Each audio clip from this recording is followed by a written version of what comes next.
자시층. 당신은 그 높이에 서본 적이 있는가? 서울 여의도 태양타워의 바닥부터 천장까지 이어진 유리창 너머로 내려다보면 자동차들은 성냥갑처럼 작게 보이고 사람들은 너무 작아 보이지도 않는다. 하지만 김서준은 감히 아래를 내려다보지 못했다. 그는 대기실의 차가운 가죽 의자에 앉아 두 손을 꽉 맞잡고 있었다. 손바닥에는 식은땀이 흥건히 배어 나왔다. 그는 날고해진 손수건으로 끊임없이 손을 닦아냈다. 지금 그에게 가장 소중한 자산인 이력서의 잉크가 땀 때문에 번질까봐 두려웠기 때문이다. 솔직히 말해서 취업 면접을 기다리는 그 기분은 끔찍하다.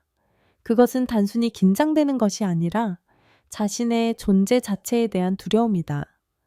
서준의 옆에 앉아있던 번쩍이는 명품 정장을 입은 청년이 서준의 귀에 대고 아는 체하며 속삭였다. 이봐, 소식 들었어. 회장님이 직접 면접을 보신다는 소문이 있어.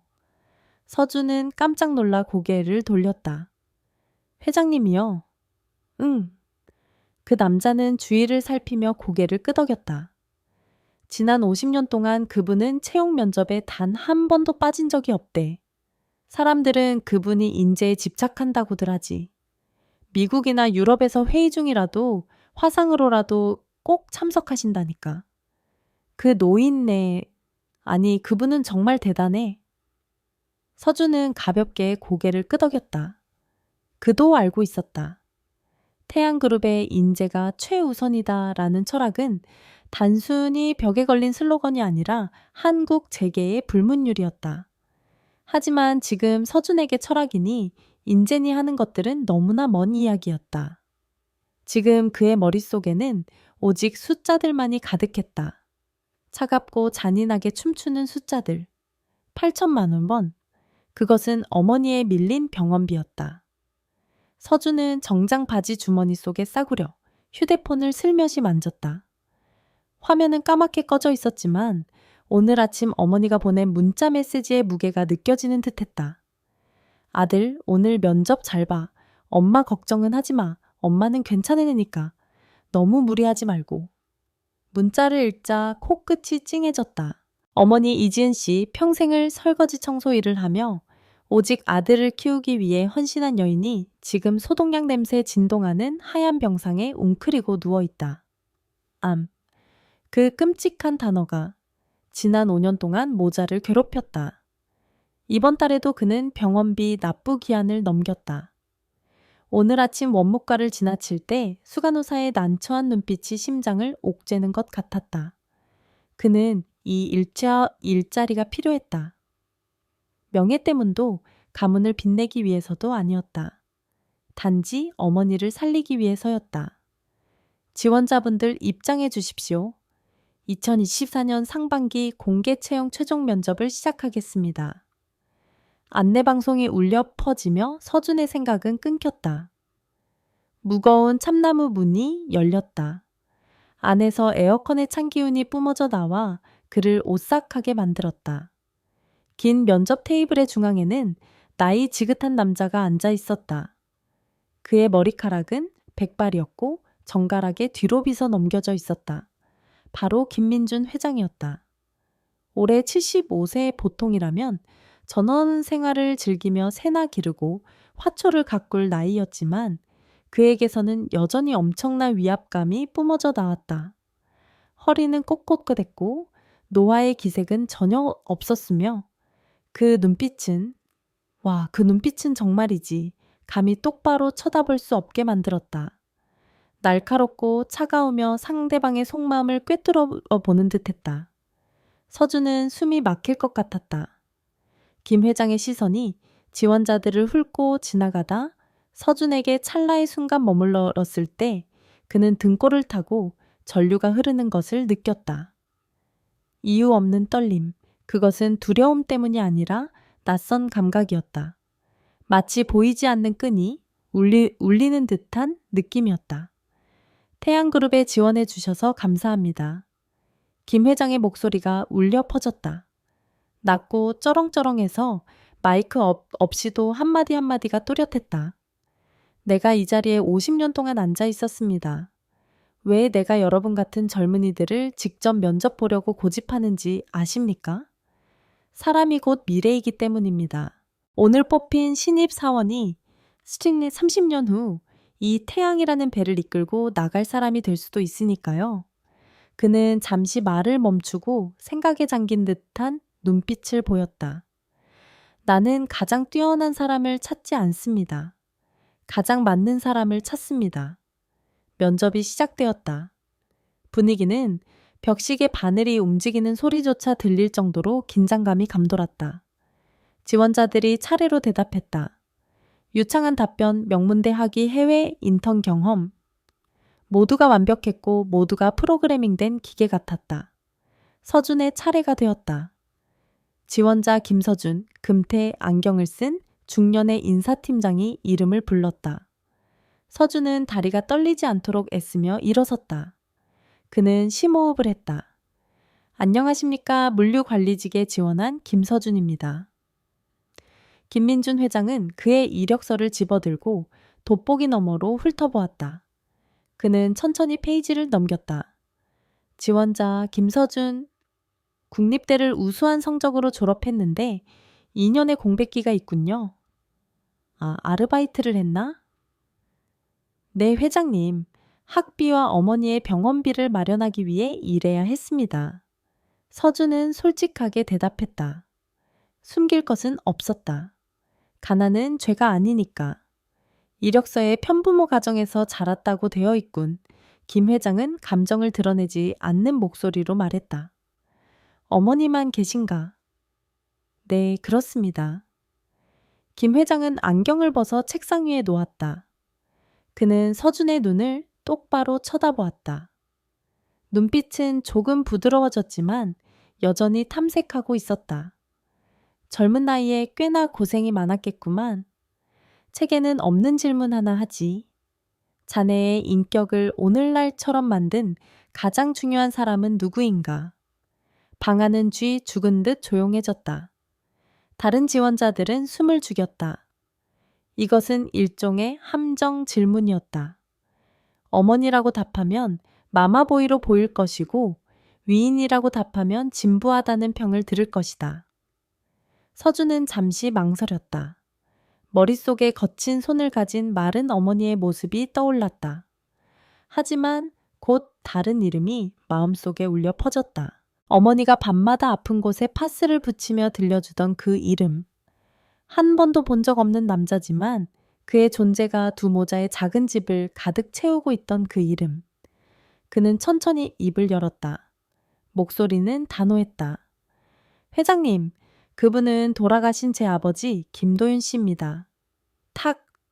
정적을 깨고 건조한 소리가 울렸다. 김민준 회장의 손에 들려있던 비싼 만년필이 광택나는 나무 책상 위로 떨어져 몇 바퀴 구르다 멈췄다. 방 안의 모든 사람이 깜짝 놀랐다. 옆에 앉아있던 부회장이 황급히 몸을 숙였다. 회장님 괜찮으십니까? 제가 주워드리겠? 하지만 김 회장은 손을 들어 제지했다.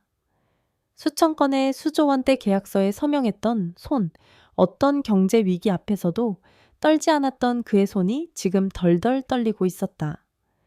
그는 서준을 뚫어지게 쳐다보며 입술을 달싹였다. 목소리는 갈라져 나왔다. 자네, 방금 뭐라고 했나? 서준은 어리둥절했다. 내가 뭐 잘못 말했나? 왜 저렇게 격하게 반응하시지 하지만 그는 침착하게 다시 말했다. 제 아버지 이름은 김도윤이라고 말씀드렸습니다. 제가 태어나기도 전에 교통사고로 돌아가셨지만 어머니는 항상 아버지가 누구보다 정직하고 반듯한 분이셨다고 말씀하셨습니다. 비록 뵌 적은 없지만 아버지의 정직함은 제 인생의 나침반이 되었습니다. 김민준 회장의 얼굴이 붉어졌다가 하얗게 질리더니 이내 흑빛으로 변했다. 그의 호흡이 거칠어졌다. 회장님, 인사팀장이 기겁하며 일어섰다. 난 괜찮네. 김 회장은 쓰러지지 않으려는 듯 책상 모서리를 꽉 붙잡으며 힘겹게 말했다. 그는 호흡을 조절하려 애썼지만 시선은 여전히 맞은편 젊은이의 얼굴에 고정되어 있었다. 자네 어머니 성함이 어떻게 되나? 질문은 뜬금없어 보였지만 그의 말투는 물에 빠진 사람이 지푸라기라도 잡는 듯 절박했다.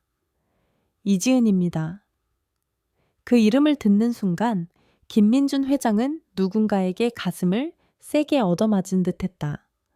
그는 비틀거리며 의자를 밀고 일어섰다. 무거운 가죽 의자가 뒤로 밀려나며 바닥에 날카로운 소리를 냈다. 잠시 10분간 휴식하지.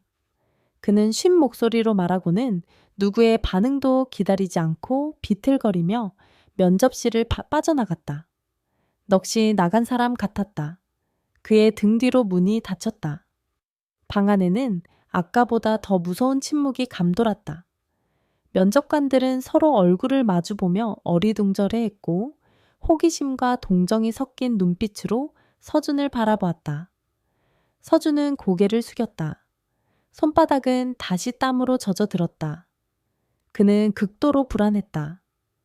내가 망친 건가? 아버지를 언급한 게 실수였나? 그는 스스로에게 물으며 절망감에 휩싸였다.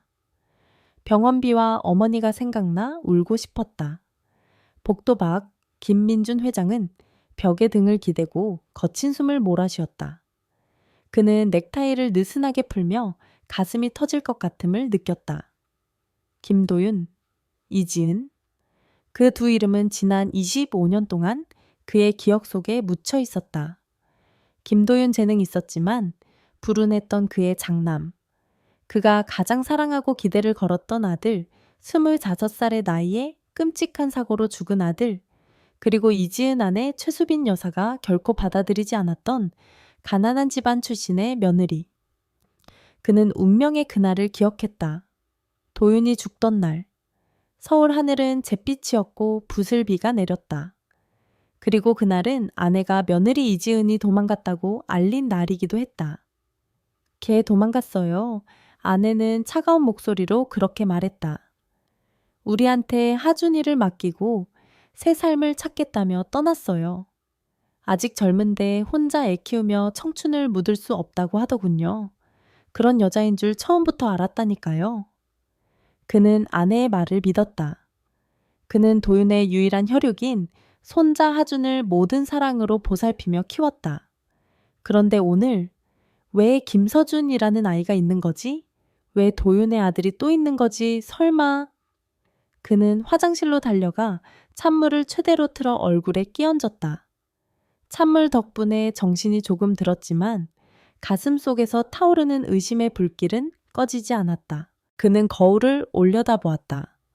거울 속에는 충혈된 눈으로 당황하고 두려워하는 노인이 있었다. 10분 후 김 회장은 면접실로 돌아왔다. 얼굴에는 여전히 물기가 남아 있었지만 평소의 침착함은 어느 정도 되찾은 듯했다.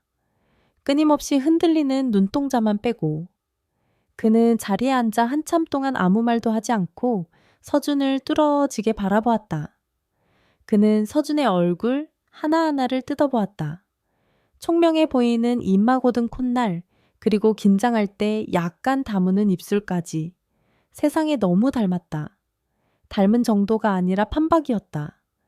이 얼굴은 25년 전 도윤의 얼굴 그 자체였다. 왜 그동안 못 알아봤지? 아, 그래. 한 번도 만난 적이 없었고 이 세상에 손자가 하나 더 있을 거라고는 상상도 못했으니까. 지원자 김서준. 그의 목소리는 아까보다 훨씬 낮고 부드러워져 있었다. 올해 몇 살인가? 네, 24살입니다. 고향은 인천에서 태어나 자랐습니다. 어릴 때부터 어머니와 둘이 살았습니다. 김 회장은 눈을 감고 긴 한숨을 내쉬었다. 한 평생이 담긴 한숨이었다. 24살. 일치한다. 도윤이 죽은 시점과 완벽하게 일치한다. 그 후 면접이 어떻게 진행되었는지 서준은 잘 기억나지 않았고 아마 김 회장도 신경 쓰지 않았을 것이다. 그는 그저 앉아서 서준의 모습을 뇌리에 새기려는 듯 바라보기만 했다. 이것으로 면접을 마칩니다. 결과는 내일 통보될 것입니다. 인사팀장이 선언했다. 서준은 일어나서 허리를 굽혀 인사했다. 감사합니다. 그는 몸을 돌려 무거운 발걸음을 옮겼다. 떨어졌다고 생각했다. 분명히 떨어졌을 것이다. 지원자 김서준. 서준의 손이 문손잡이에 닿았을 때 김 회장이 그를 불러 세웠다. 서준은 심장이 쿵쿵 뛰며 뒤를 돌아보았다. 네, 회장님. 김 회장은 그를 바라보았다. 그 눈빛은 더 이상 날카롭지 않았고 깊은 슬픔으로 가득 차 있었다. 자네 아버지, 자네를 아주 자랑스러워했을 걸세. 서준은 멍하니 서 있었다. 코끝이 찡해졌다. 그는 감정을 감추기 위해 깊이 고개를 숙였다. 감사합니다. 서준의 마른 등이 문 뒤로 사라지자 김민준 회장은 의자에 털썩 주저앉았다. 넓은 회의실이 갑자기 답답해졌다. 그는 다른 사람들에게 나가라고 손짓하고 비서실장만 남게 했다. 박 실장. 네, 회장님. 측근 비서가 다가와 공손히 허리를 숙였다. 지금 당장 김서준이라는 지원자의 신상을 조사해. 당장? 그의 목소리는 단단했지만 걱정으로 가득 차 있었다. 무슨 문제라도 있으십니까? 아니, 있어. 아주 큰 문제야. 김 회장은 망설였다. 25년 전 우리 도윤이가 죽었을 때 도망갔다는 며느리 이름이 이지은이었지. 네, 정확히 이지은입니다. 아직 옛날 서류를 가지고 있습니다. 며느리가 떠날 때 혹시 임신 중이었나 아니면 쌍둥이를 낳았던 건가? 박 실장은 고개를 갸웃거리며 난처한 표정을 지었다. 회장님, 너무 오래전 일입니다. 당시 최 여사님 말씀으로는 며느리 이지은 씨가 하준 도련님을 낳고 산후 우울증과 재벌가 며느리로서의 압박감을 견디지 못해 아이를 두고 혼자 떠났다고 하셨습니다. 여사님은 그녀가 더 자유로운 새 삶을 원했다고 하셨죠. 김 회장은 의자를 돌려 창밖 유유히 흐르는 한강을 바라보았다. 혼자 새 삶을 찾아 혼자라고. 그는 중얼거렸다.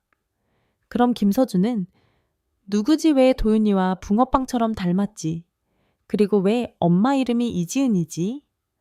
무서운 진실이 그의 머릿속에 서서히 떠올랐다. 만약 그것이 사실이라면 지난 25년 동안 그는 아내가 꾸민 거짓 연극 속에서 살아온 것이다. 당장 착수해. 내일 아침까지 결과를 가져와. 하나하나 상세하게. 알겠습니다, 회장님. 그날 밤은 김민준 회장의 인생에서 가장 긴 밤이었다. 그는 바로 귀가하지 않고 사무실에 남았다. 집에 가기가 두려웠다. 아내의 그 가식적인 인자한 얼굴을 마주하기가 두려웠다. 그는 어둠 속에 앉아 책상 위에 놓인 아들 도윤의 낡은 사진을 하염없이 바라보았다. 다음 날 아침 햇살이 커튼 사이로 들어왔지만 회장실의 암울한 분위기는 걷어내지 못했다. 박 실장이 두툼한 서류 봉투를 들고 들어왔다. 평소와 달리 심각한 표정이었다. 회장님 조사 결과입니다. 그는 서류를 책상 위에 내려놓았다. 손이 약간 떨리고 있었다. 김 회장은 서류를 집어들어 첫 페이지를 넘겼다. 이지은 씨의 사진이 나타났다. 많이 늙고 고생한 흔적이 역력했지만 분명 옛날 그 며느리였다. 말해봐. 그가 쉰 목소리로 명령했다. 회장님, 김서준의 어머니는 이지은 씨 우리 집안의 전 며느리가 맞습니다. 그리고 그녀는 혼자 떠난 게 아니었습니다. 박 실장은 마른 침을 삼켰다. 25년 전 이지은 씨는 쌍둥이를 낳았습니다. 아들 둘이요. 한 명은 우리와 함께 있는 하준 도련님이고 다른 한 명이 바로 김서준입니다. 뭐라고? 김 회장이 소리치며 책상을 쾅 내리쳤다. 그리고 박 실장은 회장의 눈을 똑바로 쳐다보지 못하고 우물쭈물했다. 제가 찾아낸 당시 산부인과 진료 기록에 따르면 태어난 두 아이 모두 건강했습니다. 엄마가 아이를 버린 게 아닙니다. 이지은 씨는 아이 한 명과 함께 쫓겨난 겁니다. 김민준 회장은 의자 깊숙이 몸을 기대며 온몸에 힘이 빠져나가는 것을 느꼈다. 그는 눈을 감았다. 늙은 뺨 위로 두 줄기 눈물이 흘러내렸다. 그랬구나. 내 아내, 최수빈. 내가 그토록 믿었던 여자. 그녀가 갓 태어난 두 아이를 비정하게 갈라놓았구나. 가문의 대를 잇기 위해 한 아이는 남겨두고 나머지 아이와 불쌍한 어미는 길거리로 내쫓았구나. 며느리가 아이를 우리에게 맡기고 혼자 도망갔다. 그 끔찍한 거짓말이 25년 동안 그를 속였다. 그는 하준을 비담보에 싸서 키우는 동안 또 다른 친손자 서준은 가난 속에 살며 엄마 병원비를 벌기 위해 아르바이트를 전전해야 했다. 가슴이 찢어지는 듯했다. 가슴이 죄어오는 고통이었다. 박 실장. 그는 약하지만 단호한 목소리로 말했다. 이 사실을 절대 비밀로 해. 여사가 내가 알았다는 걸 눈치채지 못하게 해. 알겠습니다, 회장님. 이제 인사팀에 전화해. 김서준에게 합격했다고 알려줘. 그리고 본사 전략기획실로 발령 내. 내가 직접 이 손자를 지켜보겠어. 그 시각 인천의 좁고 습한 반지하 방. 곰팡이 냄새와 다리다만 한약 냄새가 섞여 우울한 공기를 만들어내고 있었다. 서준은 바닥에 주저앉아 휴대폰 화면만 뚫어지게 쳐다보고 있었다. 그는 아침 내내 기다렸다. 희망은 바람 앞의 등불처럼 위태로웠다. 따르릉, 따르릉. 전화벨 소리가 정적을 찢었다. 서준은 깜짝 놀랐다. 모르는 번호, 서울 지역 번호였다. 여보세요? 그의 목소리가 떨렸다. 안녕하십니까? 태양그룹 인사팀입니다. 김서준 씨 맞습니까? 네, 접니다. 축하합니다, 김서준 씨. 이번 공개 채용에 합격하셨습니다. 면접 성적이 아주 우수했습니다. 정말입니까? 제가 합격했다고요. 서준은 믿기지 않아 더듬거렸다. 네, 사실입니다. 축하드립니다. 다음 주 월요일부터 출근하실 수 있게 서류 준비해 주세요. 감사합니다. 정말 감사합니다. 서준은 전화를 끊고 기뻐서 펄쩍 뛰었다. 그는 소리쳤다. 엄마, 엄마, 나 합격했어. 그의 외침이 작은 집 안에 울려 퍼졌다. 그는 어머니가 누워있는 방으로 달려갔다. 이 기쁜 소식을 당장 알리고 싶었다. 이제 엄마 병을 고칠 수 있다고, 이제 우리 인생이 바뀔 거라고 말하고 싶었다. 하지만 서준은 몰랐다. 그의 합격 소식이 새로운 비극의 시작이자 작은 가족에게 닥칠 폭풍의 전조라는 것을, 그리고 자신의 출생에 얽힌 가장 끔찍한 비밀이 곧 드러나려 하고 있다는 것을. 어떤 진실은 드러날 때 안도감을 주는 것이 아니라 혹독한 겨울 한복판에 찬물을 끼얹는 것과 같다. 뼛속까지 시리고 아프게 만든다. 김민준 회장이 지금 그런 기분이었다. 다음날 아침 서울의 약한 햇살이 회장실의 두꺼운 강화 유리를 뚫고 들어오려 애쓰고 있었지만 김 회장은 동상처럼 꼼짝 않고 앉아 있었다. 수십억 원짜리 계약서만 놓이던 광택나는 마호가니 책상 위에는 얇은 A4 용지 한 장만이 놓여 있었다. 하지만 그 무게는 그가 가진 어떤 재산보다도 무거웠다. 회장님, 박 실장이 바짝 긴장해 선 채 이 팽팽한 공기를 깨뜨릴까 두려운 듯 아주 낮은 목소리로 말했다. 25년 전 사모님께서 며느리를 데려갔던 그 산부인과의 원본 진료 기록을 찾았습니다.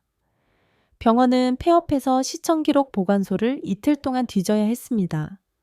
김민준 회장은 고개를 들지 않던 채 주름진 손가락으로 책상을 톡톡 두드렸다. 말해. 회장님, 이지은 씨는 정말 쌍둥이를 낳았습니다. 귀에 천둥이 치는 듯 했다. 어렴풋이 짐작은 했지만 막상 쌍둥이라는 정확한 단어를 듣자 늙은 심장이 쥐어짜지는 듯 했다. 그는 벌떡 일어났고 값비싼 가죽 의자가 뒤로 밀려나며 벽에 쿵 부딪혔다. 쌍둥이. 그럼 하준이 말고 아이가 하나 더 있었단 말인가? 내 친손자가 하나 더 있었어. 네, 그렇습니다. 기록에 분명히 나와 있습니다. 남아 쌍둥이 일란성, 건강 상태 모두 정상. 김민준 회장은 두 손으로 책상을 짚고 가쁜 숨을 몰아쉬었다. 그렇다면 내 아내 최수빈 항상 도덕적인 말을 입에 달고 살며 매일 절에 가서 불공을 드리는 여자가 지난 25년 동안 거짓 연극을 꾸며왔다는 것이다. 며느리가 우울증에 걸려 아이를 버리고 새 삶을 찾아 떠났어요. 그 말이 저주처럼 귓가에 맴돌았다. 그녀는 나를 속였다. 그녀는 갓 태어난 두 아이를 갈라놓았다. 분노와 함께 뼈저린 후회가 밀려왔다. 그는 하준을 비단결 속에 키우며 최고의 교육을 받게 했지만 나머지 손자, 김서준, 그 아이는 어떻게 살았는가? 암에 걸린 엄마를 혼자 부양하며 닥치는 대로 일하고 낡은 옷을 입으며 살았다. 체하대기 시켜. 김 회장이 쉰 목소리로 명령했다. 아니 잠깐. 계속 감시해. 판을 뒤집기 전에 더 많은 걸 알아야겠어. 한편 인천의 어느 어두운 구석 밤은 더욱 짙었다. 이지은은 좁은 싱글 침대에 누워 힘겹게 숨을 쉬고 있었다. 폐암은 전이되었고 숨을 쉴 때마다 수천 개의 바늘이 폐를 찌르는 듯했다. 하지만 육체의 고통은 오늘 밤 그녀의 마음을 핥히는 폭풍에 비하면 아무것도 아니었다. 서준이 태양그룹에 합격했다. 태양이라는 이름은 그렇게 찬란하게 들리지만 그녀에게는 죽음의 블랙홀이었다. 그곳에는 그녀의 아들이 있다. 배 아파 낳았지만 한 번도 온전히 안아보지 못한 아들. 김하준. 그녀는 베개 밑에서 낡은 휴대폰을 꺼내 떨리는 손가락으로 저장해둔 기사들을 넘겼다. 화면에는 고급 정장을 입고 신규 프로젝트 테이프 커팅을 하고 있는 잘생긴 청년의 사진이 있었다. 김하준 실장, 태양에 빛나는 후계자. 그녀는 거친 엄지손가락으로 화면 속 청년의 얼굴을 쓰다듬었다. 뜨거운 눈물이 솟구쳐 베개로 흘러내렸다. 내 아들, 우리 아들 참 잘생기게 컸구나. 동생이랑 똑같이 생겼어. 일란성 쌍둥이. 둘은 물방울처럼 똑같이 생겼다. 서준이 그곳에 들어간다면 마주치지 않을 수 있을까? 그리고 마주친다면 25년 전의 비밀이 터져 나올 것이다. 시어머니의 협박이 어제 일처럼 생생하게 되살아났다. 그날 밤 그녀는 선잠에 들었다. 그리고 악몽이 불청객처럼 찾아왔다. 꿈속에서 그녀는 억수같이 쏟아지는 빗속에서 김씨 가문 저택 대문 앞에 무릎을 꿇고 있었다. 차가운 철문은 굳게 닫혀 있었다. 그녀는 아이를 보게 해달라고 울부짖으며 애원했다. 문이 열렸지만 그녀를 맞아주기 위함이 아니었다. 최수빈 여사가 차가운 얼굴로 면도날처럼 날카로운 눈빛을 하고 걸어 나왔다. 내가 경고했지. 그녀의 목소리가 빗소리를 뚫고 쇳소리처럼 울렸다. 다시는 내 눈앞에 나타나지 말라고. 네가 누군 줄 알아? 시장바닥 생선장수 딸 주제에 감히 김씨 집안에 발을 들여? 최 여사는 그녀의 품에서 아이를 낚아챘다. 자지러지게 울고 있는 어린 하준이었다. 이 아이는 우리 핏줄이니 내가 거둔다. 너는 저 병약한 놈이나 안고 꺼져 만약 근처에 얼씬거리기라도 하면 나머지 놈도 뺏고 넌 감옥에 쳐넣어 뼈도 못 추리게 할 거야. 안 돼요. 내 아들 돌려줘요. 아이들을 갈라놓지 마세요. 지은은 소리치며 달려들었지만 거구의 경호원들에게 떠밀려 진흙탕에 처박혔다. 아, 지은은 비명을 지르며 벌떡 일어났다. 방은 깜깜했다. 식은땀이 등 뒤를 축축하게 적셨다. 심장이 터질 듯이 뛰었다. 엄마, 왜 그래? 방문이 벌컥 열렸다. 서준이 사색이 되어 뛰어들어왔다. 그는 급히 침대맡으로 달려와 엄마의 차가운 손을 잡았다. 악몽 꿨어, 엄마. 숨 쉬어봐, 나야 서준이. 지은은 아들을 바라보았다. 눈동자는 여전히 멍했다. 서준, 그녀의 효자 아들. 그녀는 아들의 손을 꽉 쥐었다. 손톱이 살을 파고들어 아플 정도로. 엄마, 괜찮아. 괜찮아. 그녀는 말했지만 목소리는 덜덜 떨렸다. 그녀는 서준이 건네는 물을 한 모금 마시고 진정하려 애썼다. 엄마, 요새 악몽을 너무 자주 꾸네. 서준이 걱정스럽게 엄마 이마에 땀을 닦아주며 말했다. 출근하는 것 좀 미룰까? 집 근처에서 다른 일자리 알아볼게. 안 돼. 지은은 격하게 반응하다가 급히 목소리를 낮췄다. 안 돼. 이건 너한테 기회야. 엄마. 엄마는 그냥 쓸데없는 걱정하는 거야. 서준은 한숨을 쉬며 침대에 앉았다. 엄마 건강 걱정되고 나 고생할까봐 그러는 거 알아. 하지만 태양에 들어가는 게 빚 갚고 엄마 치료할 유일한 길이야. 병원비가 벌써 8천만 원이야. 우리 곧 집도 뺏겨, 엄마. 아들의 말을 들으니 가슴이 미어졌다. 가난은 죄였다. 가난해서 아이를 뺏겼다. 가난해서 이제 남은 아이조차 지킬 수 없다.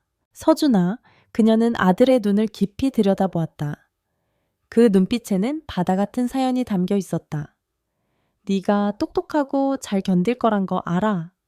하지만 엄마 부탁 하나만 들어줘. 딱 하나만.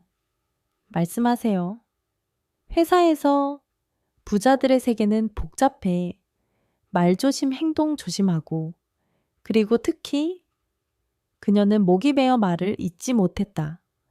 만약 누군가 너랑 아주 닮은 사람을 보게 되면 그 사람 피해해라.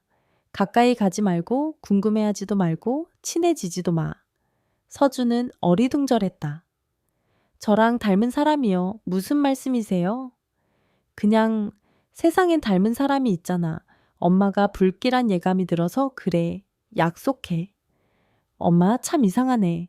서준은 어색하게 웃었다. 제가 쌍둥이도 아니고 똑같이 생긴 사람이 어디 있겠어요? 알았어요. 약속할게요.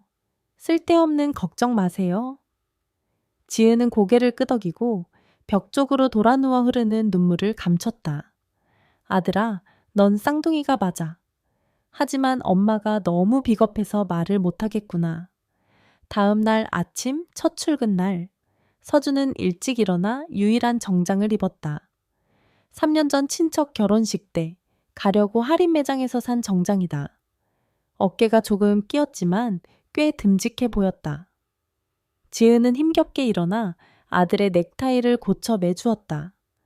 그녀는 젊은 심장이 힘차게 뛰고 있는 아들의 가슴을 다림질하듯 쓸어내렸다. 우리 아들 참 잘생겼네. 그녀는 울먹이며 말했다. 일 열심히 하고 엄마 말 명심하고. 알았어요. 엄마 약 잘 챙겨 드시고. 첫 월급 타면 고기 사 드릴게요. 서준의 훤칠한 뒷모습이 문 뒤로 사라졌다. 집안에는 다시 무서운 침묵이 찾아왔다.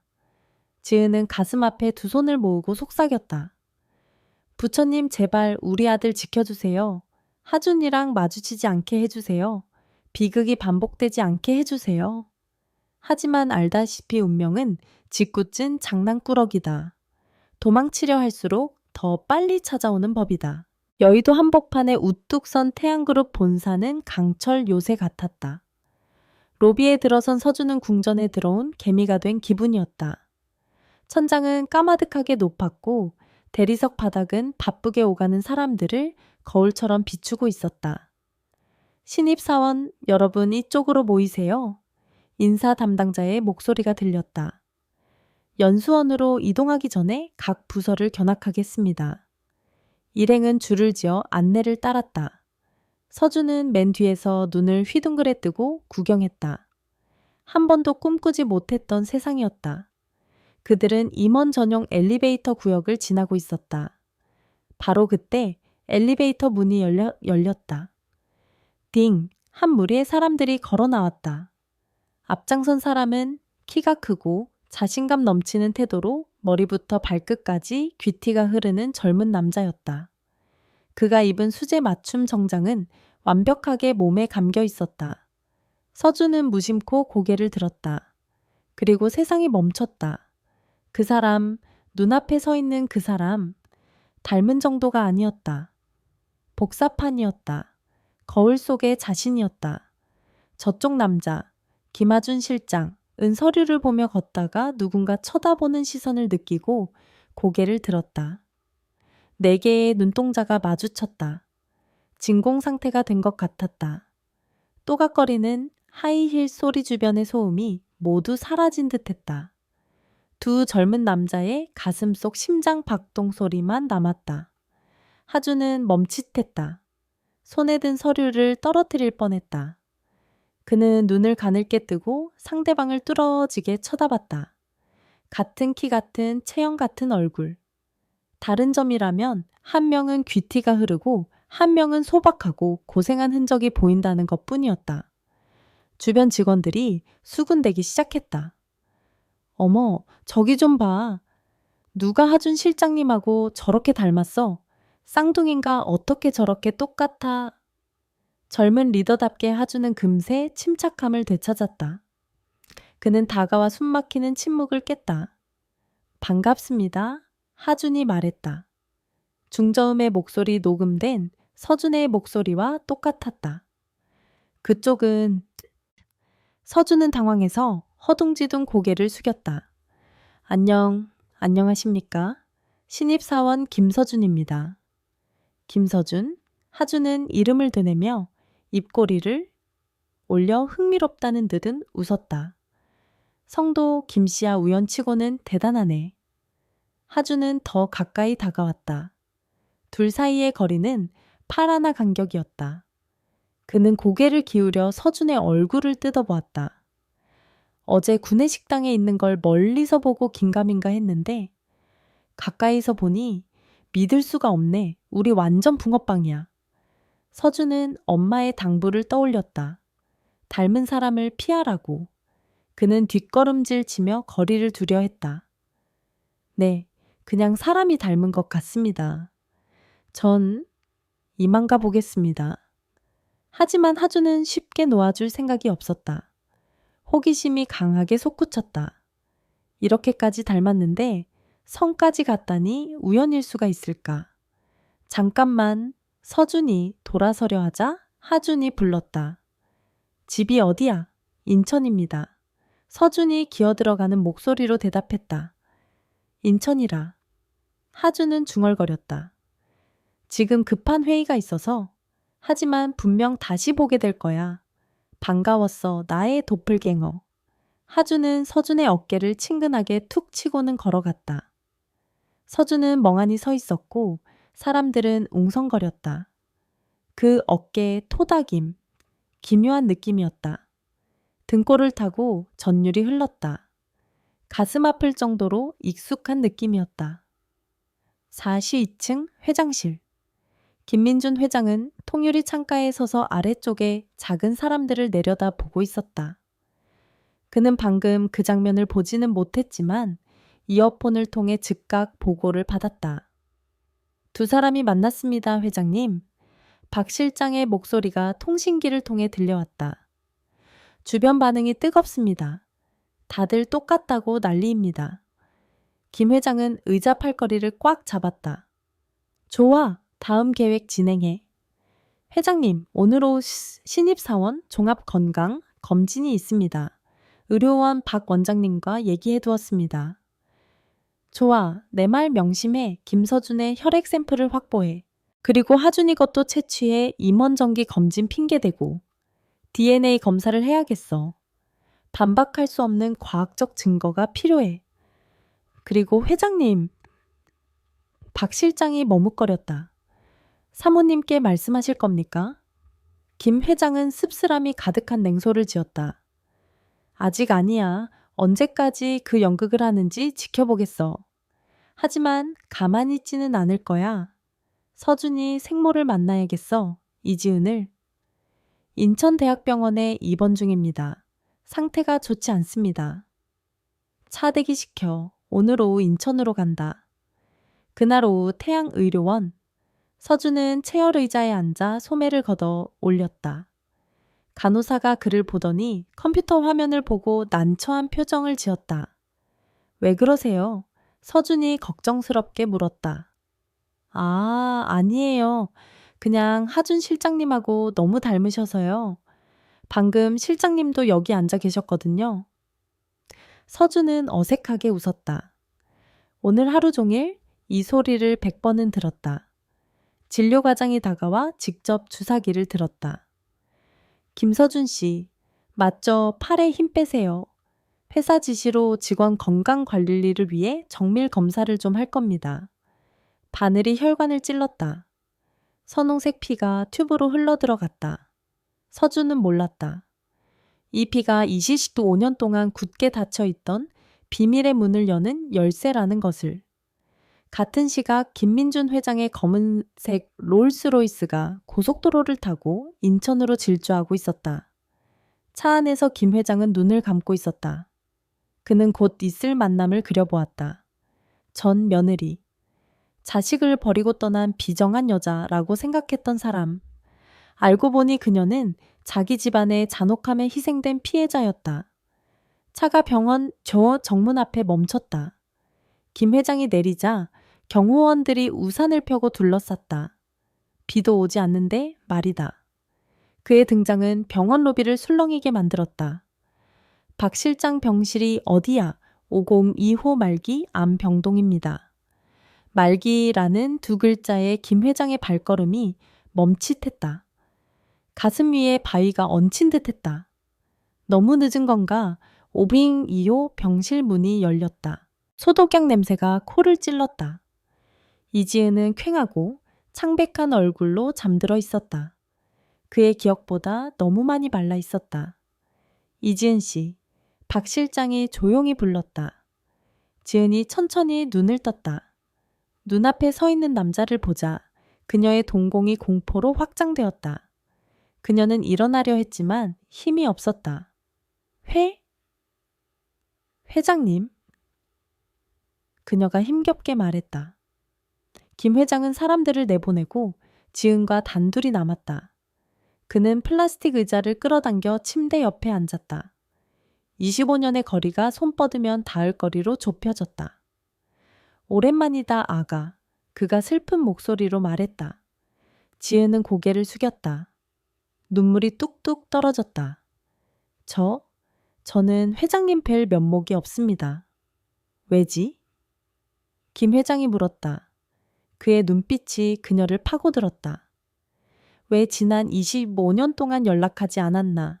왜 우리가 네가 아이를 버리고 도망갔다고 생각하게 놔뒀지? 지은이 고개를 들어 충혈된 눈으로 그를 똑바로 쳐다보았다. 수년간 억눌려온 억울함이 터져나왔다. 왜냐고요? 정말 모르십니까? 아니면 모르는 척 하시는 겁니까? 너의 입으로 직접 진실을 듣고 싶다. 진실... 그녀는 쓴웃음을 지었다. 진실은 제가 쫓겨났다는 겁니다. 저는 엄마의 권리를 박탈당했습니다. 회장님 아내 최수빈 여사가 저는 자격이 없다고 했습니다. 그녀가 하준이를 뺏고 저와 서준이를 비바람치는 밤에 길거리로 내쫓았습니다. 김 회장은 눈을 감고 의자 손잡이를 꽉 쥐었다. 마음의 준비는 했지만 피해자에게 직접 들으니 칼로 베이는 듯 아팠다. 그녀는 하준이가 선택받은 아이라고 했어요. 그리고 서준이는 쓸모없는 물건 취급했죠.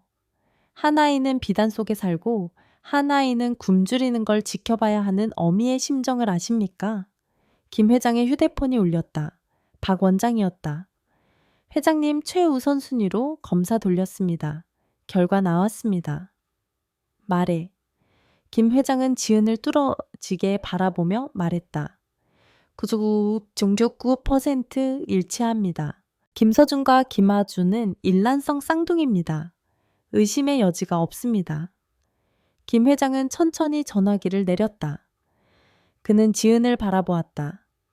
눈빛은 부드러워졌고 미안함으로 가득 찼다. 지은아, 그가 떨리는 목소리로 말했다. 방금 DNA 검사 결과가 왔다. 서준이와 하준이, 친형제가 맞다. 지은은 오열했다. 가슴 찢어지는 어미의 울음소리였다. 내 새끼, 내 불쌍한 새끼들. 김 회장이 일어나 그녀의 어깨에 손을 얹었다. 서툰 위로였지만 진심이었다. 미안하다. 김씨 집안을 대표해서 사과하마. 아내를 맹목적으로 믿느라 이 죄악을 몰랐다. 너와 서준이를 너무 오래 고생시켰구나. 지은은 고개를 저었다. 지금 사과가 무슨 소용인가요? 전 곧 죽습니다. 서준이가 걱정될 뿐이에요. 서준이가 입사한 걸 알면 그 여자가 가만히 있지 않을 겁니다. 아무도 그 아이를 해치지 못해 김 회장의 목소리가 단단해졌다. 그룹 총수의 살기가 뿜어져 나왔다. 지금 이 순간부터 서준이는 내가 인정한 친손자다. 그리고 이 비극을 만든 자들에게 대가를 치르게 하겠다. 그게 내 아내라도. 김 회장이 시계를 보았다. 이제 가봐야겠다. 아내가 상상도 못할 상봉을 준비해야겠어. 푹 쉬고 치료 잘 받아라. 오늘 밤 당장 아산병원 VIP실로 옮기도록 조치하마. 돈 걱정은 하지 말고. 김 회장은 뒤돌아 걸어갔다. 고독하지만 단호한 뒷모습이었다. 지은은 그를 바라보며 기쁘면서도 걱정스러웠다. 그녀와 아이들의 인생 최대의 폭풍우가 시작되려 하고 있었다. 이 진실이 모두에게 행복을 가져올까?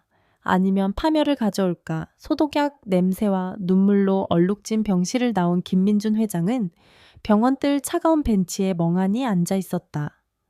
밤바람이 불어왔지만 마음속의 냉기에 비하면 아무것도 아니었다.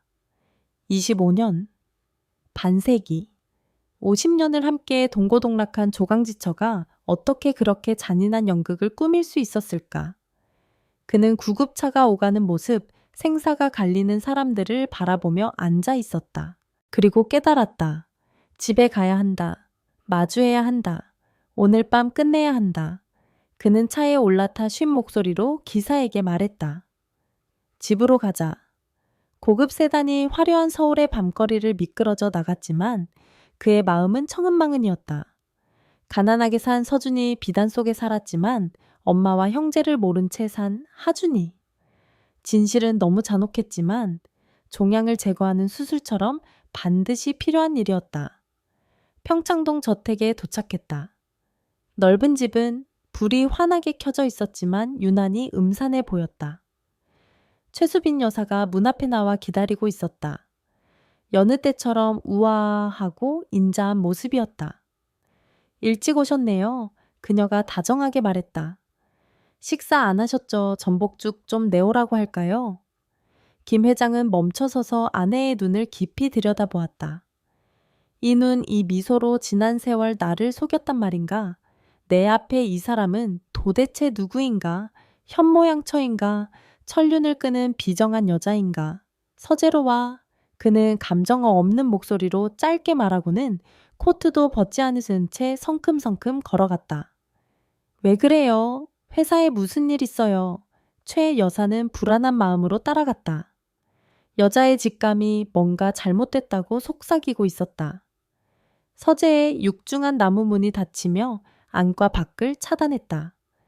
김 회장은 책상으로 가서 안주머니에서 구겨진 DNA 검사 결과지를 천천히 꺼냈다.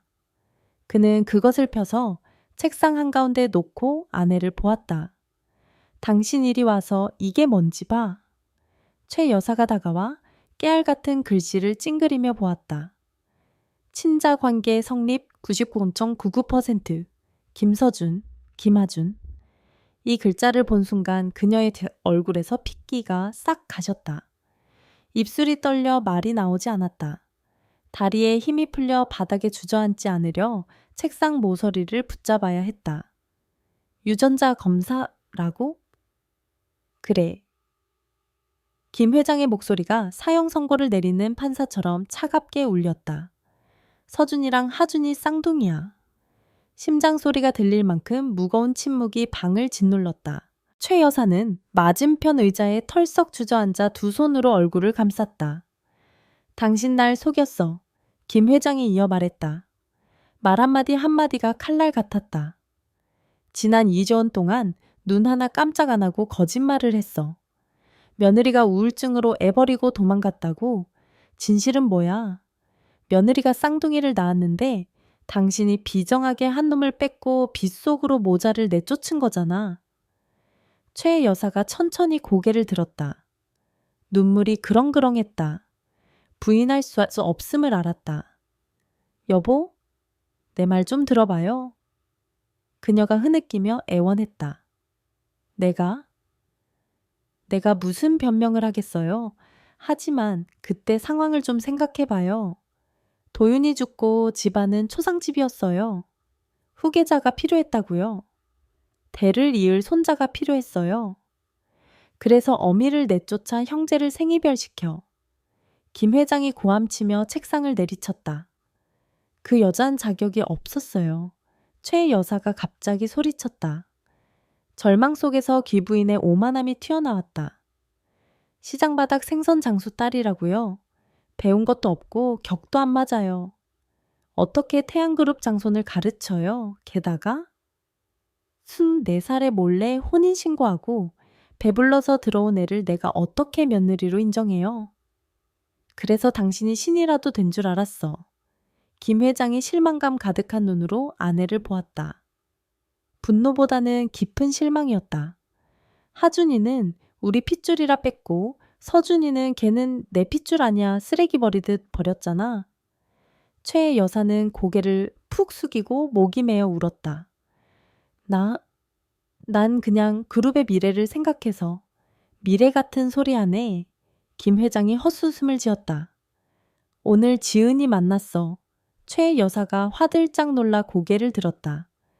지은이를 만났다고요? 병원에 있어. 폐암 말기야. 벌써 5년째라고. 그의 목소리가 안타까움에 잠겼다.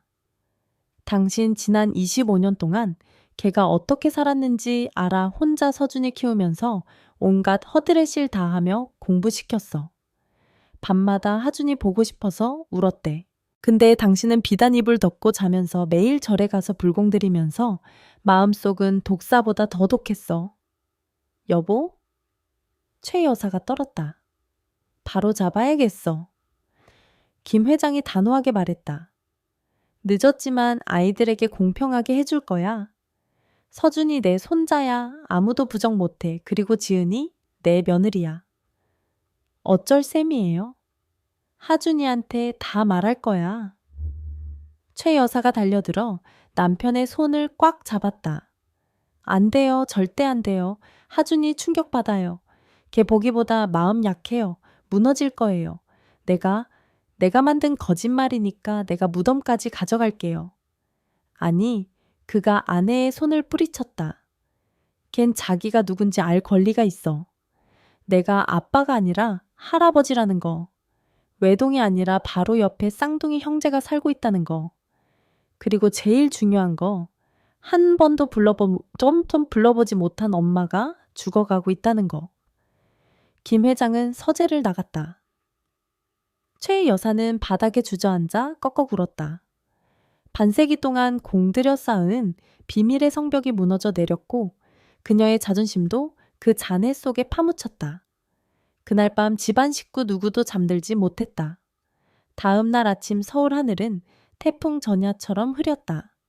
42층 회장실 김 회장은 뒷짐을 지고 창밖을 보며 운명의 순간을 기다리고 있었다. 하준 실장 들어오라고 해? 그가 인터폰으로 말했다. 문이 열리고 하준이 들어왔다. 젊음의 활기가 넘치는 밝은 얼굴이었다. 아버님 부르셨어요. 물류 프로젝트 보고하려고 했는데. 하준아 앉아라. 그가 말을 끊고 소파를 가리켰다. 하준은 심상치 않드는 분위기를 감지했다. 그는 앉으며 걱정스레 물었다. 무슨 심각한 일 있으세요? 건강이 안 좋으세요? 김 회장은 24년 동안 친아들처럼 키운 손자를 바라보았다. 사랑과 고통이 뒤섞인 눈빛이었다. 하준아, 중요한 할 얘기가 있다. 침착하게 들어라. 네, 말씀하세요. 그는 평생의 용기를 끌어모으듯 깊은 숨을 들이쉬었다. 너랑 신입사원 김서준, 둘은 친형제다. 하준의 눈이 커질 대로 커졌다. 그는 잘못 들었나 싶어 눈을 깜빡였다. 네, 아버지. 무슨 말씀이세요? 친형제라니요? 무슨 뜻이에요? DNA 검사를 했다. 일란성 쌍둥이라고 나왔어. 하주는 용수철처럼 튀어 올랐다가 다리에 힘이 풀려 다시 주저앉았다. 말도 안 돼요. 제가 어떻게 쌍둥이예요, 제 어머니. 어머니는 저 낳다 돌아가셨잖아요. 그리고 한 가지 더. 김 회장이 울먹였다. 난 네 친아버지가 아니다. 할아버지다. 하준의 얼굴이 백지장처럼 하얘졌다. 그는 김 회장을 낯선 사람 보듯 쳐다보았다. 농담하시는 거죠? 이런 농담 재미없어요. 농담이었으면 좋겠구나. 김 회장이 떨리는 목소리로 말했다. 내 친아버지는 김도윤 내 장남이야. 네가 태어나던 해에 교통사고로 죽었어. 너무 슬프고 너를 지키고 싶어서 나랑 할머니가 널 아들처럼 키운 거야. 하준의 머릿속이 빙빙 돌았다. 세계관이 완전히 무너져 내렸다. 아버지가 할아버지라고, 어머니가 할머니라고. 그럼 내 진짜 엄마는 왜 쌍둥이 형제가 있는 거지? 그럼 제 생모는 누구예요? 하준이 갈라진 목소리로 물었다. 어디 있어요? 이름은 이지은, 서준이 어머니다. 하준은 비틀거리며 일어나 창가로 가서 차가운 유리에 머리를 댔다. 숨을 고르려 애썼다. 자신과 똑같이 생긴 서준의 얼굴이 떠올랐다. 우연이 아니었구나. 핏줄이었구나. 왜? 하준이 돌아섰다. 눈물이 볼을 타고 흘러내렸다. 왜 24년 동안 절 속이셨어요? 왜 엄마랑 형제랑 떼어놓으셨어요? 내 잘못이다. 김 회장이 고개를 숙였다. 네, 할머니가. 편견 때문에 널 독차지하려고 엄마가 도망갔다고 거짓말을 했어. 엄마랑 서준이를 쫓아내고 널 뺏은 거야. 세상에. 하준이 머리를 감싸 쥐고 신음했다. 엄마가 쫓겨났다고요. 자식을 뺏기고요. 그는 원망과 고통이 섞인 눈으로 김 회장을 보았다. 그럼 이제 아버지를 뭐라고 불러야 해요? 할아버지라고요? 김 회장이 다가가 어깨에 손을 올리려 했지만 하준이 움찔하며 피했다. 그 행동에 김 회장의 가슴이 찢어졌다. 편한 대로 불러라. 지난 24년 너를 향한 내 사랑은 진짜였다. 넌 영원히 내 손자고 내가 제일 사랑하는 아들이다. 전 뭘 믿어야 할지 모르겠어요. 하준이 고개를 저었다. 전 누구죠?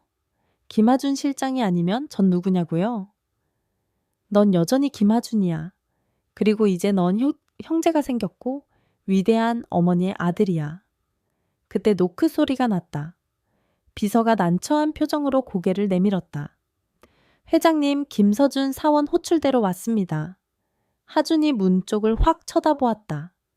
서준이 걱정스러운 표정으로 들어왔다. 눈물 범벅인 하준을 보고 서준이 멈칫했다. 서준 씨. 하준이 목매어 불렀다. 들었어. 우리가 형제래. 서준은 하준과 회장을 번갈아 보며 어리둥절해했다. 네, 그게 무슨 소리입니까? 김 회장이 다가와 침통하게 설명했다. 서준아, 사실이다. 너랑 하준이는 쌍둥이 형제야. 25년 전 같이 태어났는데 운명이 갈라놓았어. 서준의 다리가 풀렸다. 그는 의자에 주저앉아 머리를 감싸 쥐었다. 엄마의 단편적인 기억들, 너랑 닮은 사람 피하라던 이상한 당부, 그 모든 퍼즐이 맞춰지며 비극적인 그림이 완성되었다. 왜 엄마는 한 번도 말 안 했지? 서준이 속삭였다. 협박당했기 때문이야. 김 회장이 후회스럽게 말했다. 할머니가 입 뻥끗하면 너까지 뺏겠다고 협박했어. 서준이 경악하며 고개를 들었다. 그럼 회장님이 그래, 내가 너희 할아버지다. 새 남자 3대가 넓지만 진실로 숨막히는 방에 앉아 있었다. 하준이 천천히 서준에게 다가갔다. 자신과 똑같지만 고생의 흔적이 역력한 얼굴을 바라보았다. 어쩐지 하준이 눈물 속에서 웃었다. 어쩐지 처음 봤을 때 묘하더라. 설명할 수 없는 친밀감이 느껴졌어. 내 영혼의 반쪽을 찾은 느낌이었어. 서준이 일어나 하준의 눈을 똑바로 보았다. 나도 그랬어요. 엄마는 피하라고 했지만 자꾸 다가가고 싶었어요. 형제, 하준이 중얼거렸다. 24년 외동인 줄 알고 외롭게 살았는데 갑자기 쌍둥이 형제가 생기다니. 두 젊은이 정반대의 삶을 산 두 사람은 이제 서로를 비추는 거울처럼 마주 서 있었다. 말은 필요 없었다. 혈관 속에 흐르는 피가 서로를 부르며 연결하고 있었다. 가자. 김 회장이 감동적인 순간을 깨고 말했다. 어머니 보러 가야지. 하준이 깜짝 놀랐다. 어머니요, 병원에 계셔. 너희를 기다리신다. 서준이 슬픈 표정으로 고개를 끄덕였다. 어머니 상태가? 아니, 우리 어머니 상태가? 아주 안 좋아요. 암이 전이 됐어요. 하준의 심장이 덜컥 내려앉았다. 친엄마. 얼굴도 모르는 엄마. 이제야 만나는데 사별이라니.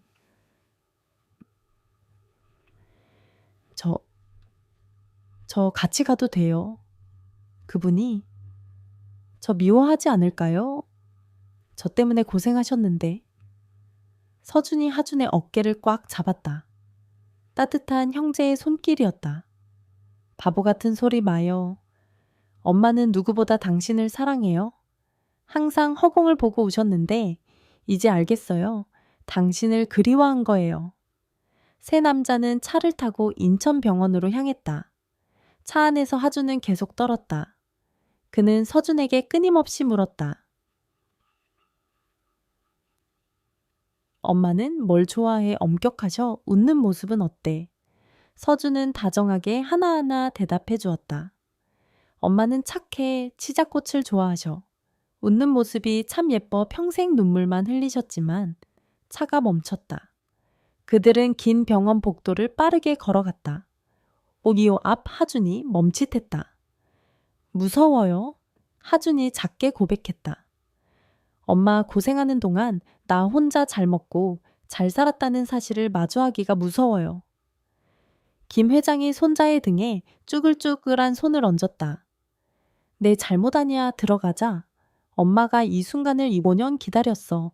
더 기다리게 하지 마라. 문이 열렸다. 이지은은 온몸에 줄을 주렁주렁 매달고 잠들어 있었다. 기계 호흡 소리가 규칙적이지만 처량하게 들렸다. 인기척에 그녀가 천천히 눈을 떴다. 그리고 그녀의 시선이 문가에 머물렀다.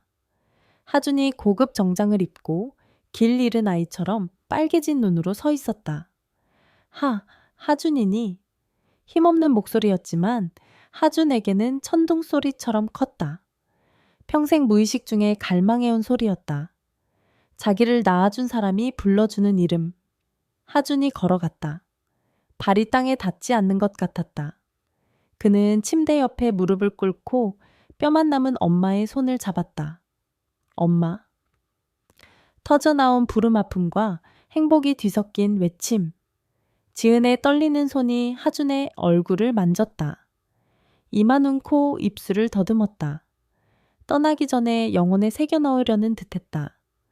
맞네? 우리 하준이 맞네. 그녀가 흐느꼈고 베개가 눈물로 젖어 들어갔다. 내 아들 많이 컸구나. 엄마? 하준이 엄마 손바닥에 얼굴을 묻고 아이처럼 울었다. 내 어릴 때가 생각나. 지은이 눈물 속에서 힘겹게 말했다.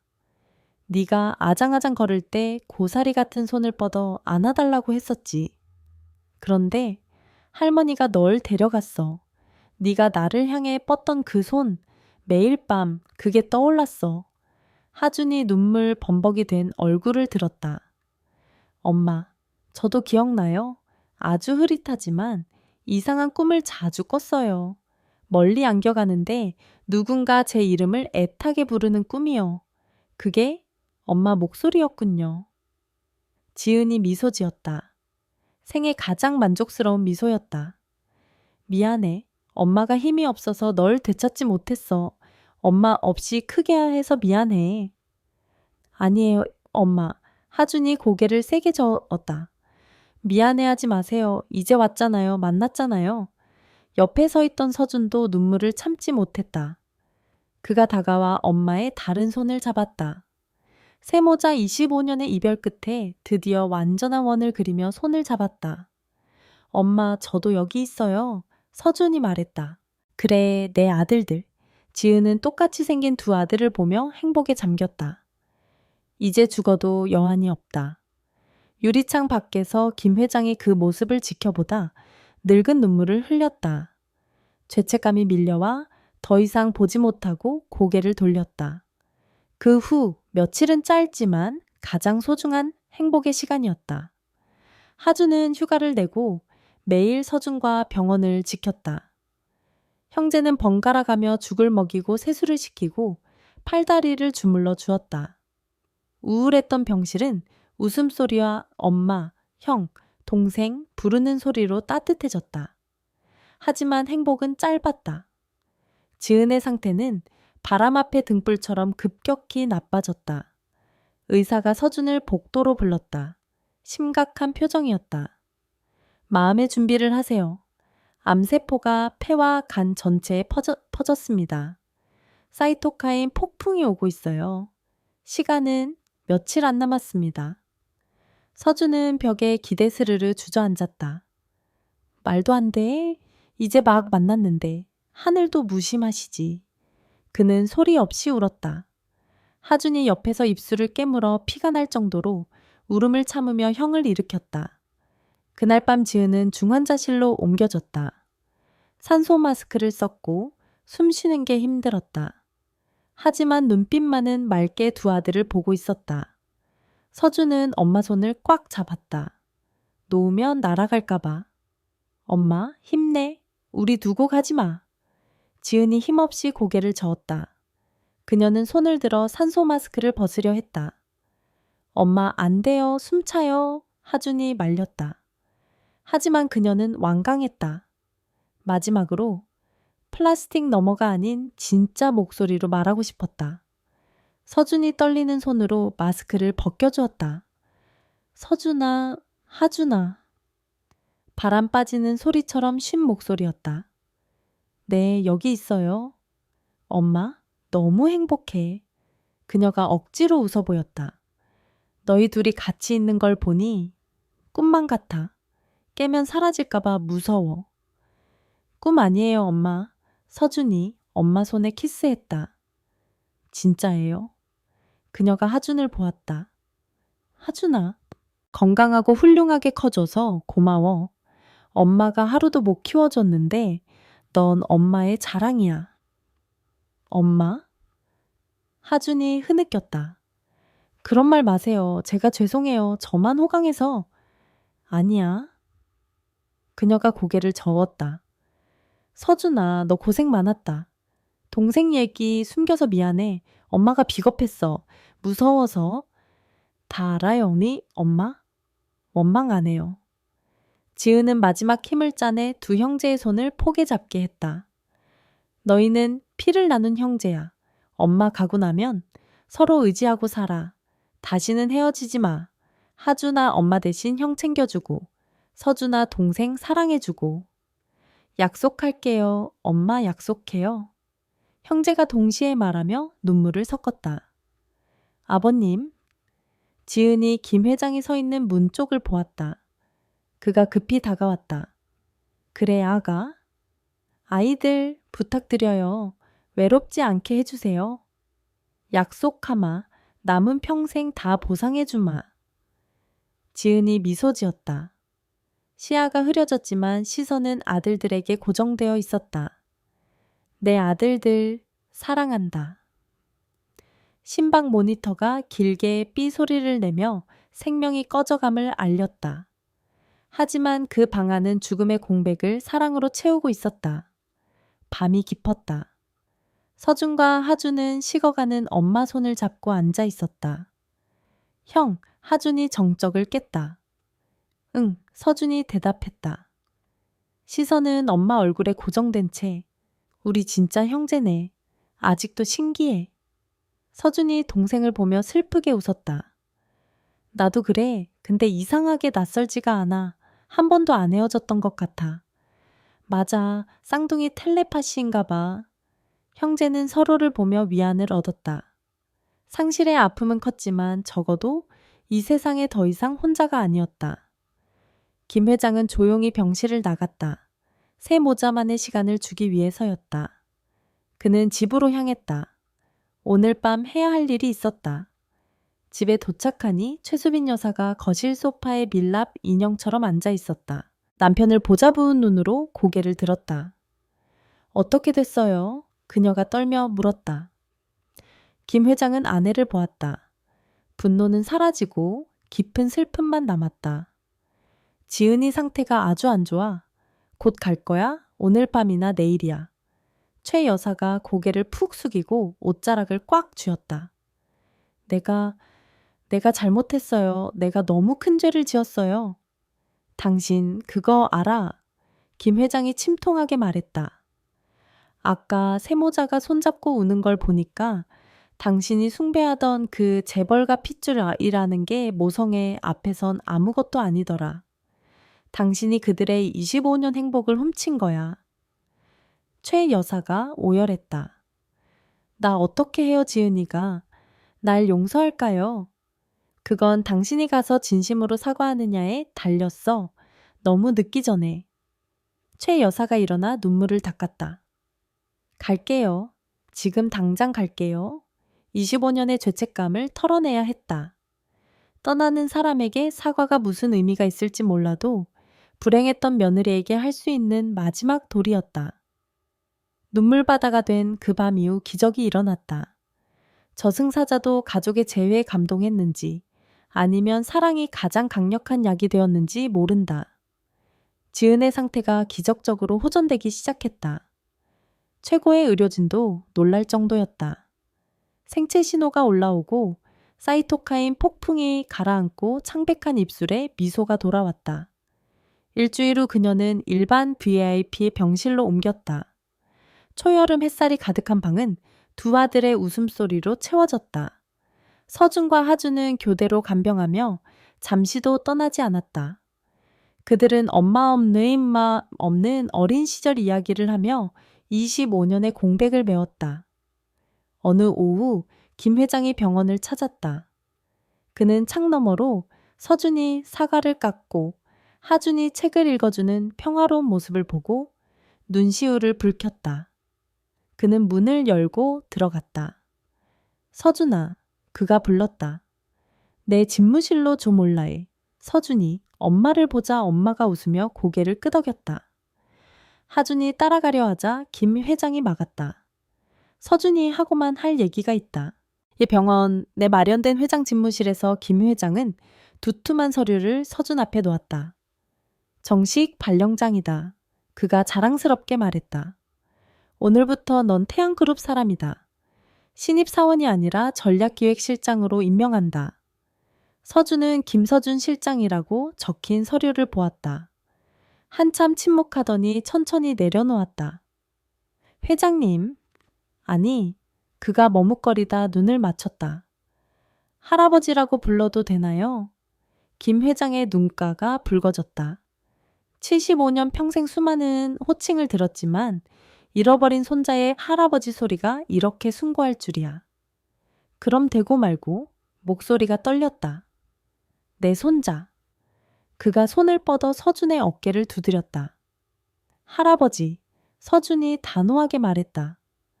죄송하지만 이거 못 받겠습니다. 김 회장이 놀랐다. 왜 넌 내 장손이고 김씨 집안 핏줄이야. 당연히 내 자리다. 서준이 고개를 저어었다. 제 실력으로 태양에 들어가고 싶습니다. 이미 실력으로 합격했잖니. 그땐 그랬죠. 하지만 지금은 제가 회장님 손자라는 걸 다 알잖아요.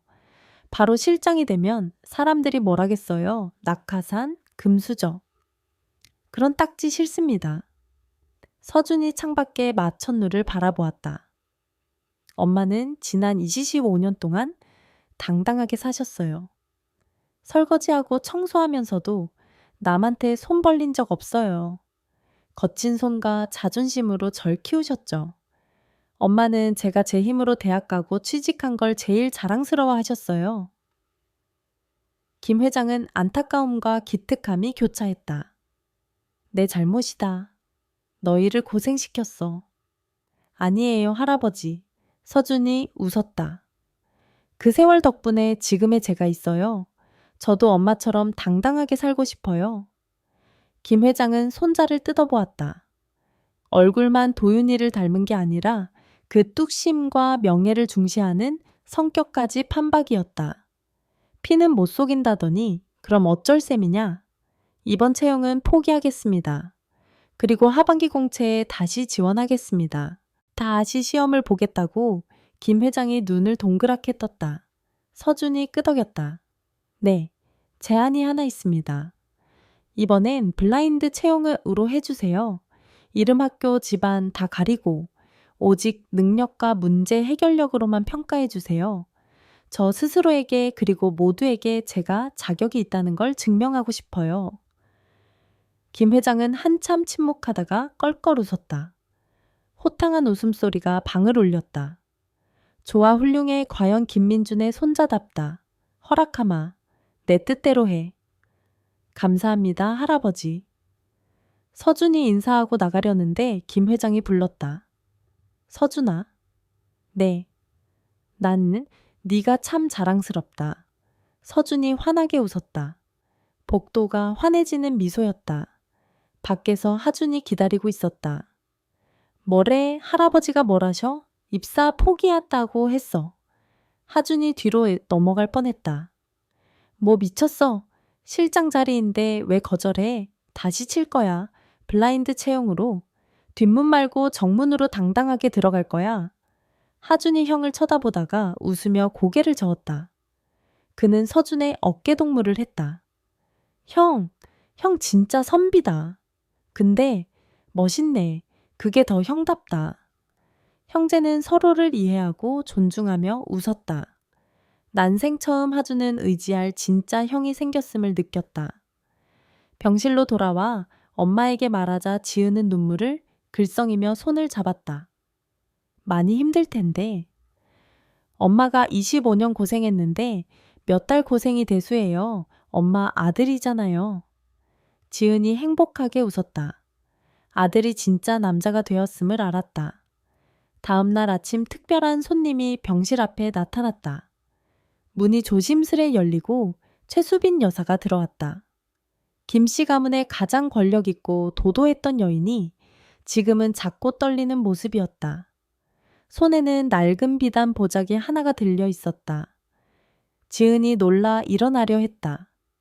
어머님. 5년 만에 어머님 소리에 최 여사의 가슴이 내려앉았다. 그녀는 급히 손사래를 쳤다. 아니다. 누워 있어라. 일어나지 마. 그녀는 의자를 끌어앉았다. 정막 속에 에어컨 소리만 들렸다. 과거의 실수로 묶인 두 여인이 마주했다. 최 여사가 떨리는 손으로 보자기를 풀었다. 빛바랜 앨범들이 나왔다. 이거 하준이 어릴 때 사진이다. 그녀가 목매어 말했다. 그녀가 페이지를 넘겼다. 하준의 100일 걸음마, 옹알이 유치원 입학. 지은이 놓친 아들의 성장 과정이 펼쳐졌다. 지은이 사진을 쓰다듬으며 눈물을 쏟았다. 내 아들, 이때 이랬구나. 이 사진. 최 여사가 하준이 손을 뻗었고 우는 사진을 가리켰다. 걸음마 뗄 때다. 자꾸 울면서 손을 뻗고 엄마 불렀어. 난 나한테 오려는 줄 알았는데 아니었어. 너를 찾고 있었던 거야. 지은이 앨범을 끌어안고 오열했다. 갑자기 최 여사가 일어나 뒷걸음질 치더니 차가운 바닥에 천천히 무릎을 꿇었다. 어머님, 왜 그러세요? 지은이 기겁하며 부축하려 했다. 가만히 있어라. 최 여사가 작지만 비통하게 소리쳤다. 지은아, 내가 잘못했다. 씻을 수 없는 죄를 지었어. 백발의 친시 동화증의 정팔 73세 노파가 병든 며느리 앞에 무릎 꿇었다. 마귀에 씌었었나 보다. 헛된 명예 그깟 집안 격식 때문에 천륜을 끊었어. 널 내쫓고 내 배 아파 낳은 자식을 뺏었어. 남편을 속이고 25년 동안 가족을 기만했어. 그녀가 바닥에 이마를 대고 어깨를 들썩였다. 용서받을 자격 없는 거 안다. 하지만 눈 감기 전에 진심으로 사과하고 싶었어. 미안하다, 지은아. 지은이 엉엉 울며 침대에서 내려와 시어머니 맞은편에 무릎 꿇고 그녀를 일으켰다. 일어나세요, 어머님. 그러지 마세요. 날 용서해 주겠니? 최 여사가 눈물 젖은 눈으로 올려다봤다. 지은은 시어머니의 눈을 깊이 보았다. 25년의 원망 사무친 한 고통, 그 모든 것이 진심 어린 참회 앞에 녹아내렸다. 지난 일인걸요. 지은이 부드럽게 말했다. 감사해요. 하준이 잘 키워주셔서 감사합니다. 아이가 반듯하게 큰 건 어머님 덕분이에요. 이제 우리 가족이잖아요. 원망 안 해요. 최 여사가 며느리를 끌어안고 통곡했다. 두 여인은 서로 안고 4반세기의 미움과 고통을 눈물로 씻어냈다. 문이 열리고 서준과 하준이 들어오다 그 광경에 멈춰 섰다. 엄마 할머니, 최 여사가 며느리를 놓고 서준을 보았다. 떨리는 손으로 손자의 얼굴을 만졌다. 서준아, 할미다. 할머니. 서준이 불러렀다. 미안하다. 너무 늦게 왔어. 서준이 고개를 저으며 주름진 손을 잡았다. 괜찮아요. 이제라도 만났잖아요. 하준도 달려와 셋을 끌어안았다. 할머니, 엄마, 이제 우리 진짜 완전한 가족이에요. 문가에서 김 회장이 네 사람을 보며 흐뭇하게 웃었다. 그가 그토록 기다려온 가족 그림이었다. 시간은 빠르게 흘러 서울의 은행나무가 노랗게 물든 가을이 왔다. 태양그룹 대강당 긴장감이 감돌았다. 오늘은 최초로 도입된 블라인드 채용 방식의 하반기 공채 합격자 발표일이었다. 수천 명의 지원자가 숨을 죽였다. 단상 위 김민준 회장이 직접 봉투를 들었다. 여러분, 그의 목소리가 울렸다. 올해 우리는 방식을 바꿨습니다. 학벌 집안, 배경 보지 않고 오직 실력만 봤습니다. 이 자리에서 이번 채용의 수석 합격자를 발표합니다. 수험번호 2024-11577. 좌중이 조용해졌다. 지원자 단상으로 올라와 주십시오. 객석에서 정장을 입은 젊은 청년이 걸어 나왔다. 당당한 발걸음이었다. 조명이 그의 얼굴을 비추자 김 회장이 놀랐다. 김서준이었다. 그는 정말로 그 수험 번호가 누구인지 몰랐다. 채용 과정은 철저히 보안이었다. 우레와 같은 박수가 터졌다. 서준이 회장에게 인사하고 객석을 향해 인사했다. 축하한다. 김 회장이 합격증을 주며 속삭였다. 눈에 자랑스러움이 가득했다. 진짜 수석이구나. 해냈어. 감사합니다, 할아버지. 서준이 작게 대답하며 환하게 웃었다. 한 달 뒤 또 하나의 기쁜 소식이 있었다. 긍정적인 마음과 좋은 치료 덕분에 지은의 건강이 수술 가능한 상태가 되었다. 최신 표적 치료제도 기적적인 효과를 보였다. 8시간의 대수술. 수술실 밖 김 씨 일가가 모두 지켰다. 김 회장은 최 여사 손을 서준과 하준은 나란히 앉아 기도했다. 수술실 불이 꺼지고 의사가 나와 마스크를 벗으며 웃었다. 성공입니다. 종양 완전히 제거했습니다. 사셨습니다. 서준과 하준이 환호하며 서로 얼싸안고 뛰었다. 최 여사는 남편 어깨에 기대 안도의 눈물을 흘렸다. 회복실에서 깨어난 지은은 사랑하는 얼굴들을 보며 희미하게 웃었다. 엄마 괜찮아. 그녀가 속삭였다. 너희가 있어서 엄마는 끄떡없어. 최 여사가 며느리 손을 잡고 단호하게 말했다. 지은아 퇴원하면 본가로 들어와라. 집이 너무 넓어서 늙으니 둘이 적적해. 들어와서 사람 사는 집 좀 만들어줘. 지은이 놀랐다가 행복하게 고개를 끄덕였다. 네, 어머님. 들어갈게요. 그해 겨울 서울의 첫눈이 하얗게 내렸다. 오늘은 김민준 회장의 75번째 생일이다.